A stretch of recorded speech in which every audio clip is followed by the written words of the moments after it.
Satu hal yang paling sulit dan tantangan terberat di dalam pemulihan yang Tuhan kerjakan dalam hidup manusia adalah keinginan untuk pemulihan itu terjadi sesegera mungkin. Mau cepat, selekas-lekasnya. Jangan lama terjadinya. Seolah pemulihan itu harus secepat kejapan mata. Sekejap, seperti mata yang berkedip, maka seperti itu pula lah sebuah pemulihan harus terjadi. Padahal pemulihan yang sekejap itu memang hanya sesaat dan tidak mendalam. Hanya tampaknya pemulihan itu terjadi, tetapi dampaknya tidak ada sama sekali. Saya Nikolas Kurniawan menemani dalam Sabda Tuhan hari ini dari Mazmur 85, Mazmur Adventus, Mazmur penantian. Penantian akan pemulihan Tuhan yang dirindukan banyak orang. Hari ini saya bacakan ayat yang kelima dan yang keenam. Pulihkanlah kami ya Allah penyelamat kami, dan tiadakanlah sakit hatimu kepada kami. Untuk selamanyakah engkau murka atas kami, dan melanjutkan murkamu turun-temurun? Mazmur 85 ini ada penafsir yang mengaitkan tulisan-tulisannya dengan peristiwa setelah bangsa Israel mengalami masa pembuangan. Dan pada masa itu setelah jera atau sadar bagaimana Tuhan menghukum mereka, maka datanglah Israel kepada Tuhan untuk minta dipulihkan. Karenanya di dalam ayat-ayat yang kedua sampai keempat seperti yang kemarin sudah dibahas, itu berbicara tentang bagaimana orang Israel itu melihat karya-karya Tuhan yang sudah terjadi terhadap mereka, terhadap bangsa pilihan Tuhan itu. Baru setelah itu, mereka memohonkan untuk karya pemulihan Tuhan itu terjadi. Namun ungkapan pulihkanlah kami, kata pulihkan, ini sebenarnya mengandung makna bukan sekedar orang sakit lalu sembuh, orang yang sedang penuh dengan berbagai macam penderitaan lalu menjadi pulih.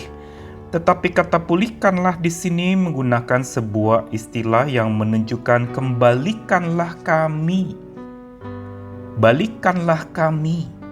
Dengan kata lain, pemulihan yang dirindukan dalam Mazmur ini adalah sebuah pengembalian hakikat diri dan pengembalian hidup kepada sesuatu yang baik, yang indah, yang seperti sedia kala awal mula Tuhan menciptakan manusia yang belum jatuh ke dalam dosa. Dan ungkapan pemulihan ini sesungguhnya merupakan sebuah pemulihan yang bukan sekedar fisik semata, bukan juga sekedar sebuah masalah yang selesai, tetapi sebuah pemulihan yang utuh, yang lengkap. Pemulihan yang bukan sekedar lahiriah tetapi juga batiniah. Pemulihan yang bukan sekedar personal tetapi juga komunal. Pribadi sekaligus juga publik. Pemulihan yang bukan sekedar apa yang tampak tetapi pemulihan yang berdampak. Inilah pemulihan yang Tuhan kerjakan. Namun demikian, pulihkanlah di sini juga mengandung sebuah makna bahwa pemulihan Tuhan itu dilakukan memang lengkap tetapi secara bertahap. Tidak sekejap mata, tidak lalu sesegera mungkin seperti maunya manusia, tapi Tuhan selalu bekerja, ada tahapan-tahapannya, ada langkah-langkahnya. Bukan dia diam saja, tapi dia berkarya tahap demi tahap. Begitu pula pemulihan yang Tuhan kerjakan itu adalah sebuah pemulihan yang baru bisa terjadi bila seseorang yang mau dipulihkan itu setia menghadap Tuhan. Karenanya di dalam Mazmur 85 ini pemazmur datang kepada Tuhan dan menghadap Tuhan dengan memohon doa yang terang-terangan, yang tegas dan terbuka. Minta dipulihkan tapi sekaligus juga bertanya apakah Tuhan masih murka atas mereka dan melanjutkan murka itu secara turun-temurun. Setia menghadap dengan jujur mengungkapkan apa yang ada dalam isi hatinya. Dan bukan itu saja, pemulihan baru bisa terjadi secara lengkap bila orang yang akan dipulihkan itu juga senantiasa berharap kepada Tuhan. Kita seringkali dalam meminta pemulihan itu bukan berharap kepada Tuhan, tetapi kepada segala macam cara-cara yang kita pandang itu jauh lebih penting, jauh lebih benar daripada cara Tuhan di dalam memulihkan. Bagi mereka yang setia menghadap, tentu saja dia berharap kepada Tuhan. Yang berarti bukan sekedar berharap sembuhnya, pulihnya hidup itu, tetapi berharap agar Tuhan menjenguk mereka mengalami Tuhan yang menjadi andalan dan pengharapan hidup mereka yang sejati. Dan bukan itu saja, pemulihan yang Tuhan kerjakan, pemulihan lengkap itu juga berlaku bagi mereka yang selalu tanggap kepada Tuhan.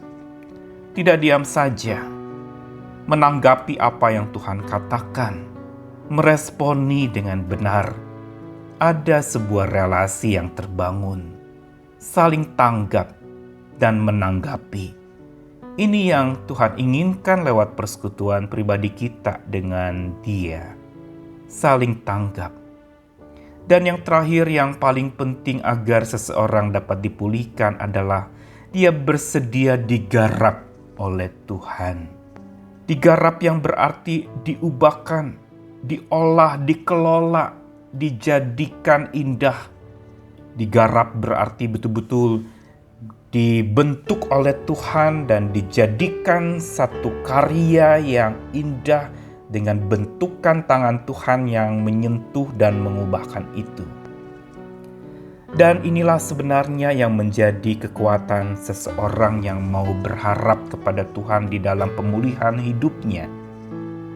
Satu hal yang pasti adalah bahwa Tuhan di dalam menyatakan kuasa dan ketegasannya ketika Dia murka dan marah kepada umat ciptaannya, itu hanya sesaat. Tetapi kasih-Nya tidak akan pernah tamat. Ini yang harus menjadi andalan kita. Saat kita minta dipulihkan oleh Tuhan, sadarilah bahwa Tuhan walaupun murka, itu hanya sesaat, tapi kasih-Nya tidak pernah akan tamat. Karena itu tetaplah setia menghadap kepadanya, senantiasa berharap padanya, selalu tanggapi apa yang dikatakannya, dan bersedialah diri digarap olehnya. Selamat dipulihkan dengan lengkap oleh Tuhan yang selalu tanggap akan apa yang menjadi pergumulan umat-Nya. Selamat memulih diri, selamat dipulihkan Tuhan. Amin.